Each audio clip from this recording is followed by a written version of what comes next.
Emmanuel Kant এবং Hegel এদের মত হচ্ছে women have not the strength of mind for the great sciences, যে বড় বড় বিজ্ঞান চর্চার জন্য, বিজ্ঞান চিন্তার জন্য মেয়েদের সেই ব্রেনটাই নেই, সেই মেধাই নেই, সেভাবে তাদের ব্রেনটা ওয়ার্ডই নয়। রুশো কি বললো বললাম।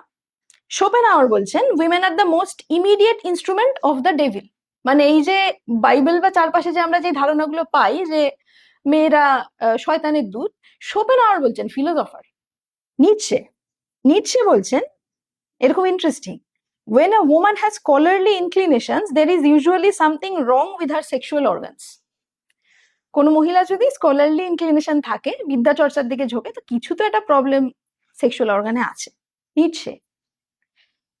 ফ্রয়েড কিন্তু বেশি দিনের নয়, এটা নয় তাও বেশ কিছু দিনের। ফ্রয়েড তো খুব বেশি দিনের নয়, সাইকোলজিতে ফ্রয়েডকে স্টোন এজ ধরা হয় আজকাল, তা সত্ত্বেও আমরা মোটামুটি কন্টেম্পোরারি হিসেবে ধরি ফ্রয়েডকে। ফ্রয়েড কিন্তু সেই অ্যারিস্টটলের ধারণাটাকেই চালিয়ে বলছেন a woman is an incomplete man, she suffers from penis envy. ছেলেদের একটা অঙ্গ আছে যেটা মেয়েদের নেই, সেইটা নিয়ে এনভিতে মেয়েরা ভুগে।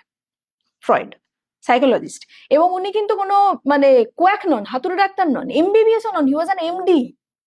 একজন এমডি যদি এই কথাটা বলেন তাহলে অক্সফোর্ড কেমব্রিজ কি করবে?